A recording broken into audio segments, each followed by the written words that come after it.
Les petits conseils du bain. Bonjour auditeur de Bonjouir. Oh bah te voilà au bain avec moi. Aujourd'hui, j'ai envie de parler d'une question lancinante qui est pratiquement une injonction maintenant. Voilà, alors la question est: comment survivre à un deuxième confinement sans sexe? Ou un semi-confinement en semi-sexe? Eh bien, j'ai une solution. Plutôt que d'enfourcher ce satané tigre, enfourche ton cheval. Je m'explique. La question, c'est même plus d'avoir un partenaire ou pas, que ce soit un jockey, un gentleman rider ou une bourrique. Je sais que pour beaucoup d'entre nous, on se déclare non partant. Alors ceux qui sont en couple, surtout ceux qui sont en couple, ah là là, ce tête-à-tête qui tourne à l'obligation, c'est pas des plus excitants, hein. Tel un poney de centre équestre, vous êtes prisonnier de ce manège.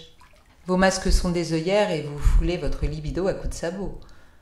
Il y aura toujours des célibataires sur les boîtes de départ, évidemment. Mais comme une bonne ménagère, devant le rayon PQ, dévastée par une annonce prématurée de reconfinement, force est de constater que les stocks sont épuisés. Alors certains ouvrent les vieux box et appellent un ou une ex. Que ce soit bijoux, brut de la côte, ou baraka de Bélou ou brin d'or, je te déconseille vivement de faire ça. Même si ces petits noms sont très amusants. Une pandémie mondiale n'est pas une raison suffisante pour appeler un vieux date. En plus, comme t'as déjà le moral en berne, une mauvaise baise. Pour achever ton ego déjà bien écorché. Alors il reste quoi? Le caissier de Naturalia? Ouais, pourquoi pas, hein, si vous aimez l'orge et la graine de lin, plus que votre sécurité sanitaire. Et quoi, tu me dis quoi? Là, pardon, ça rend sourd. La branlette? Ah ouais. Il paraît que la vente des vibromasseurs ont explosé de 40% en France. Ah ouais, 40%, ça nous rassure, nous les Français, hein, parce que le sexe est important. Alors qu'en vérité, personne ne veut plus faire un seul effort, même pas branler son ou sa partenaire. Il faut savoir que le gros succès des sextoys, c'est celui des télécommandables. Eh ouais, ça permet de respecter la distance de sécurité. Waouh! Ambiance! Excusez-moi là, si je suis un petit peu cavalière, mais le vrai problème, c'est pas le sexe, non. Le vrai problème, c'est le désir. Allez, retire ta casaque 2 secondes et parlons business plan de baise. Ouais. Ah pardon, non mais ce côté cheval, là, ça me donne envie de lever mon verre en disant « À nos femmes, à nos chevaux et à ceux qui les montent !» Alors voilà, je vais te donner un secret, parce que je te trouve hyper sympa. AIDA. C'est pas un nom de jument, c'est un acronyme qui définit un vieux principe de vente que connaissent bien tous les vieux briscards de la pub. Ça date de 1898 et ça marche toujours. Oh, je lève mon verre à Saint Elmo Lewis qui a inventé AIDA. A comme attention, I comme intérêt, D comme désir et A comme action. Tu vois où je veux en venir quand je parle d'action, hein?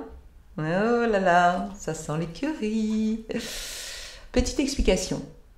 Pour qu'il y ait action, il faut du désir. Et pour qu'il y ait du désir, il faut de l'intérêt. Et pour créer de l'intérêt, il faut créer de l'attention. Alors pour tous les no-life que nous sommes devenus, comment créer de l'attention en publiant une pauvre story sur Insta? Ah bah sauf si tu te filmes en train de manger tes ongles de pied. Alors là, tu peux créer le buzz. Remonte sur ton canasson et on va se promener au musée. Oui, t'as bien entendu, au musée. Le cerveau a, paraît-il, 2 fonctions. 1, celui de rester en vie, et 2, celui de nous donner l'envie de rester en vie. 2 systèmes complémentaires est nécessaire. Et jamais un ordinateur ne pourra se substituer à ça. Et c'est là que la comparaison avec le hippisme érotique entre en jeu. Le cerveau est comme un cheval avec son cavalier. Le cavalier est le cerveau intellectuel et le cheval, le cerveau du plaisir, de la récompense. Et parfois, le cavalier s'évertue à diriger sa monture qui n'entend pas lui obéir, mais c'est toujours le cheval qui gagne. heureusement. Les scientifiques ont découvert qu'une œuvre d'art s'adressait aussi bien au cavalier qu'au cheval. Le cavalier est heureux de satisfaire son intellect et le cheval son plaisir. Par exemple, moi j'adore Rodin, mais j'ai jamais visité son musée. Si je visitais le musée Rodin, voici ce qui se passerait dans mon cerveau. Me voici devant le mythique baiser de Rodin. Tu le vois toi aussi? C'est beau, hein? Ces deux corps nus enlacés, elle assise sur ses genoux, l'empoignant par le cou, lui l'embrassant, la main posée fermement sur sa hanche. Le marbre lisse met en valeur les creux et les lignes. La blancheur patinée par le temps dessine les ombres du visage. Ici un muscle saillant, là un sein bondissant. Oh, ce baiser est une suspension éternelle d'un instant sublime. Et nous y assistons, toi et moi. Tu sais quoi? Ton stress a diminué, ta production de cortisol a ralenti.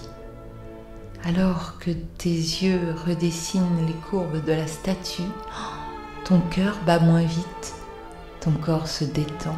Et c'est parti pour une bonne dose d'hormones de joie de vivre. Allez hop, dopamine, endorphine, ocytocine. Mais ouais, c'est l'extase des deux cerveaux réunis. Cavalier et cheval en symbiose pour un magnifique steeplechase. Oh, c'est ce que les spécialistes appellent l'insula, le siège de l'empathie qui unit l'intellect et l'émotion. Alors t'as compris? T'as compris ou pas? Mais si tu veux prendre ton pied sans te bouffer les ongles, mets-le dans un étrier et va voir de l'art. Que ce soit au musée, dans la rue aussi, il y en a plein. Ou alors vraiment, si t'as pas le choix, virtuellement. En plus, t'auras des choses à raconter, tu susciteras l'intérêt, donc du désir, voire une envie de baiser. Tout n'est pas perdu, tu vois. Lâche la bride, arme-toi de courage. Car comme dit ce fameux proverbe chinois, qui est à cheval sur un tigre, n'en descend pas aisément. Bon bain, bon musée. Oh, la fontaine de jouvence.